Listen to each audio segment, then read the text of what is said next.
et on a profité de la moindre occasion pour balancer cette bombe qu'il avait demandé justement avant le tournage. Et c'est ça qui a brisé la moitié de mon aventure. Voilà.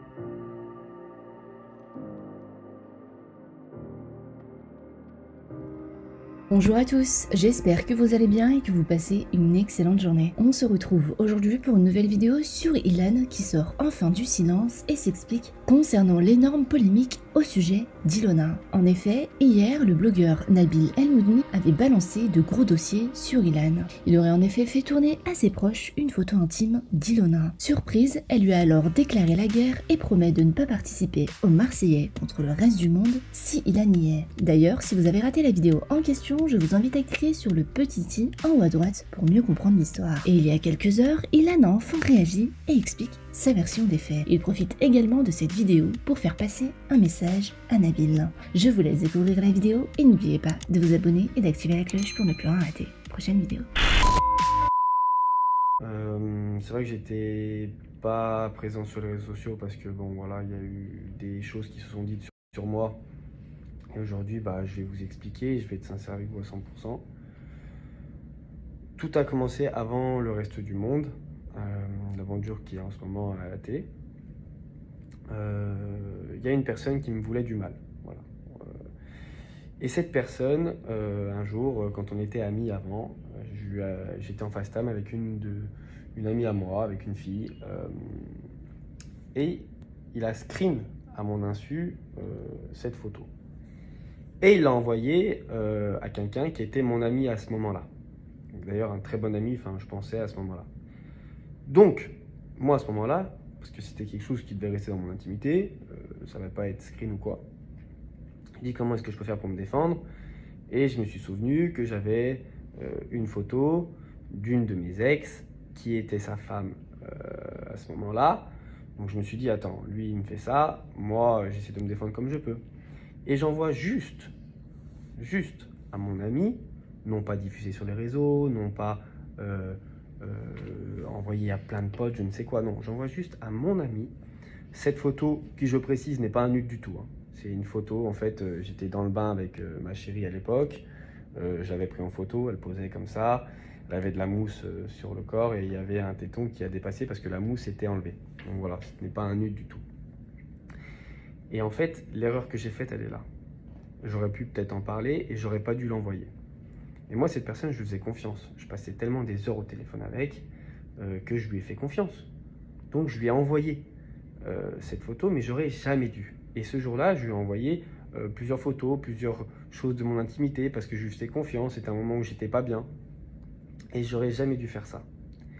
Et en fait, ce qui s'est passé, c'est que du coup, la personne qui me veut du mal, avant le reste du monde, a appelé mon meilleur ami avec qui je m'étais disputé. Donc on ne se parlait plus pour avoir des dossiers sur moi. En disant, ouais, salut, est-ce que tu as des dossiers sur Ilan? Forcément, un ami a des choses contre toi. Parce que quand tu es ami avec quelqu'un, tu te confies, tu lui dis toutes les choses et tout.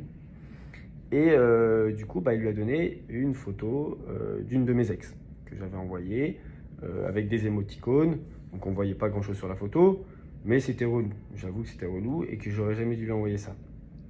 Mais c'est toujours pareil, quand j'avais envoyé cette photo, c'est parce que mon ex à ce moment-là, elle était en train de me pourrir sur les réseaux sociaux, des mots que j'ai même pas envie de répéter ici tellement j'ai honte, et comme je sais que mes parents vont regarder la vidéo, j'ai même pas envie de répéter ces mots-là.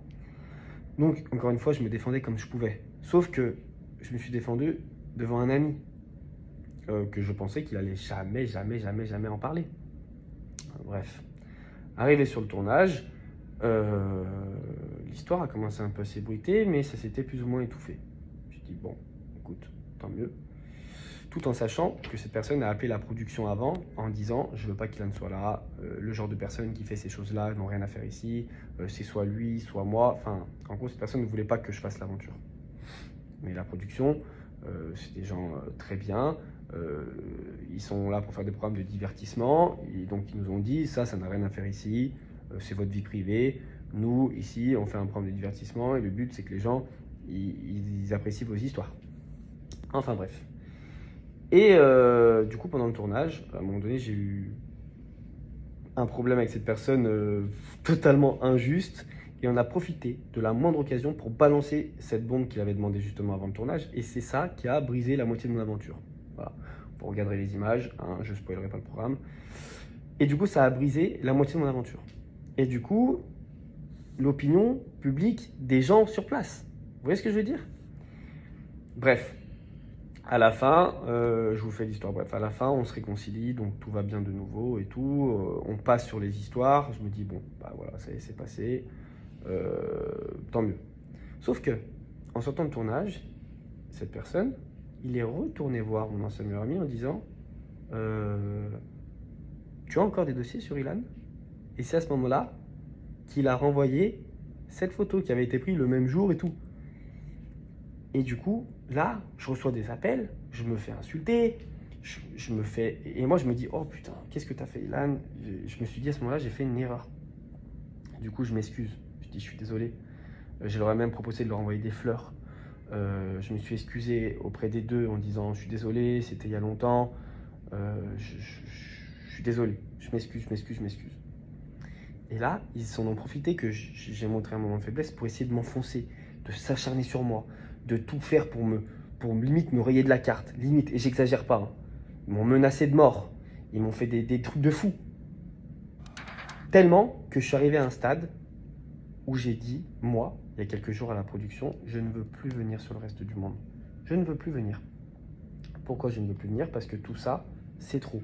C'est trop, ça m'atteint dans ma vie privée. Le dossier qu'on lui a donné, c'était une histoire de 2019 qu'on avait déjà réglée depuis 10 ans, qui était totalement bidon. C'est-à-dire que les deux personnes là qui me veulent du mal, ils se sont servis d'un truc qu'ils savent déjà, qui sont déjà au courant, qui date de 2019, pour lesquels ils m'avaient déjà insulté à l'époque. Mais le pire, c'est que cette personne là qui me veut du mal, il en rigolait à l'époque, parce que c'était mon copain. Et ça le faisait bien rire, cette histoire. Sauf qu'entre-temps, bah, mon ex est devenu sa femme. Mais je suis pas responsable de ça. Je passe le fait que tu sois mis en couple avec mon ex sans m'en avoir parlé, mais ça, bon, c'est pas grave, chacun ses principes. Mais c'est le même truc qu'on m'a ressorti je ne sais combien de fois sur plusieurs années. Donc vous savez quoi? Je vous dis la vérité, je suis tellement arrivé à un stade où en fait me faire salir gratuitement pour des trucs totalement bidons, non, stop. On fait des choses pour du divertissement, on est là pour faire rire les gens et pas pour les saouler avec nos histoires comme ça. Et ce qui me dérange le plus, c'est d'être jugé par des personnes, donc ces personnes-là qui me jugent et qui essaient de m'enfoncer, sur qui, je dis bien, hein, pour rien au monde, je voudrais ressembler. Parce que ces personnes pensent peut-être que je suis jaloux envers eux, mais pas du tout. Jamais je veux leur ressembler. Jamais, jamais. Après, ce qui se passe dans leur vie, c'est pas à moi d'en parler. C'est pas à moi de le dire. Moi, je rentrerai jamais comme eux dans cette méchanceté de vouloir faire sortir des choses à travers des blogueurs ou à travers des choses. Parce que, effectivement, ils prennent pas la parole eux-mêmes. Bah oui, mais bon, si tu fais dire les choses par quelqu'un d'autre, c'est exactement la même chose. Moi, je fais pas ça. Moi, je crois au karma, je crois en certaines choses qui fait que je ne me permettrai pas de faire ces choses-là. Maintenant, la question que je me pose, c'est, ça y est, vous avez sorti les dossiers 10 fois de la même année d'il y a 10 ans. Maintenant, est-ce que vous allez me laisser tranquille? Est-ce que maintenant, je vais pouvoir faire ma vie correctement? C'est ça que je demande. Voilà, en tout cas, merci beaucoup pour les messages de soutien que j'ai eus, parce que voilà, il y en a beaucoup qui savent qui je suis, que je suis quelqu'un de parfois maladroit, mais je ne suis pas méchant. Et je veux le mal de personne. Et encore une fois, merci beaucoup à tout le monde et voilà, je vous embrasse.